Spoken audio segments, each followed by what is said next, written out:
जय हरि विष्णु। एकादशी तिथि भगवान विष्णु को समर्पित है। आषाढ़ माह में देवशयनी एकादशी मनाई जाती है। इस एकादशी से चतुर्मास की शुरुआत होती है। वैदिक पंचांग के अनुसार इस माह की दूसरी एकादशी को देवशयनी एकादशी के नाम से जाना जाता है। इस तिथि पे भगवान विष्णु क्षीर सागर में योग निद्रा के लिए चले जाते हैं। इस दौरान शुभ और मांगलिक काम करने की मनाही होती है। देवशयनी एकादशी के दिन भगवान विष्णु और महालक्ष्मी की पूजा और व्रत करने के साधक को सभी दुखों से छुटकारा मिलता है, साथ ही सुख समृद्धि में वृद्धि होती है। ऐसे में आइए जानते हैं कि देवशयनी एकादशी व्रत का पारण, शुभ मुहूर्त और विधि के बारे में। आषाढ़ माह के शुक्ल पक्ष की एकादशी तिथि की शुरुआत 5 जुलाई को शाम 6:58 पर, आषाढ़ माह के शुक्ल पक्ष की एकादशी तिथि का समापन 6 जुलाई को शाम 9:14 पर होगा। एकादशी व्रत का पारण द्वादशी तिथि पर ही करना चाहिए। इस बार देवशयनी एकादशी व्रत का पारण 7 जुलाई को किया जाएगा। इस दिन सुबह 5:29 से लेकर 16 मिनट तक व्रत का पारण करने का शुभ मुहूर्त है। देवशयनी एकादशी व्रत पारण की विधि। द्वादशी तिथि पर सुबह उठकर स्नान कर पीले कपड़े धारण करें, सूर्य देव को अर्घ्य दें। इसके बाद मंदिर की सफाई करें, भगवान विष्णु और महालक्ष्मी की पूजा अर्चना करें, आरती कर मंत्रोच्चार का जप करें। इसके बाद भगवान विष्णु सात्विक चीज़ों का भोग लगाएं। एक बात का खास ध्यान रखें कि भोग में तुलसी के पत्ते जरूर शामिल करें। ऐसा माना जाता है भोग में तुलसी के पत्ते शामिल न करने से श्री हर भोग को स्वीकार नहीं करते हैं।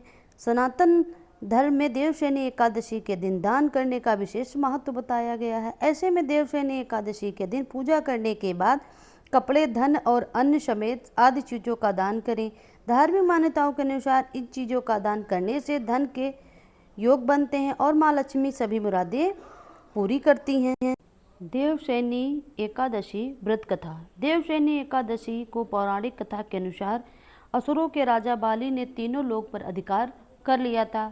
तब भगवान विष्णु वामन का अवतार लेकर राजा बलि के पास पहुँचे और उनसे 3 पग भूमि का दान मांगा। राजा बलि इसे स्वीकार कर लेते हैं। तब वामन भगवान ने एक पग में संपूर्ण पृथ्वी, आकाश और सभी दिशाओं को नाप लिया। वहीं दूसरे पग में उन्होंने स्वर्ग को नाप लिया। उसके बाद उन्होंने बलि से पूछा कि मैं अब तीसरा पग कहाँ रखूं? तब राजा बलि ने उन्हें अपना सिर आगे कर दिया। राजा बलि की यह दानशीलता देखकर भगवान प्रसन्न हो गए और उन्होंने वरदान मांगने को कहा। तब राजा बलि ने कहा कि आप मेरे साथ मेरे महल में रहकर मुझे अपनी सेवा का सौभाग्य प्रदान करें। लेकिन इस वचन से माँ लक्ष्मी विचलित हो गई और उन्होंने राजा बलि को अपना भाई बनाकर उन्हें भगवान विष्णु को वचन मुक्त करने को कहा।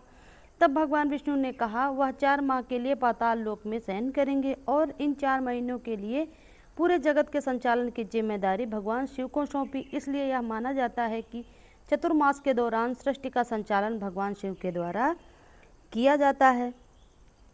देवशयनी एकादशी का अर्थ। देव का अर्थ है भगवान और शयनी का अर्थ है सोना, इसलिए संयुक्त रूप से इसका अर्थ है भगवान का सोना। इस एकादशी के लिए देवशयनी नामक उपयुक्त है क्योंकि ऐसा माना जाता है कि इस दिन भगवान विष्णु अपने कुंडलित नाग, सांप की शेष नाग से बने बिस्तर पर क्षीर सागर पर में सोने के लिए जाते हैं। देवशयनी एकादशी के दिन सर्वोच्च भगवान विष्णु 4 महीने के लिए सो जाते हैं, जिसे चतुर्मास के रूप में जाना जाता है। और कार्तिक, अक्टूबर, नवंबर के हिंदू महीने में प्रबोधिनी एकादशी, देव उत्थान एकादशी पर जागते हैं। भगवान विष्णु के आशीर्वाद से प्राप्त करने के लिए भक्तगण सूर्योदय से लेकर अगले दिन द्वादशी के सूर्य उदय तक देवशयनी एकादशी का उपवास रखते हैं।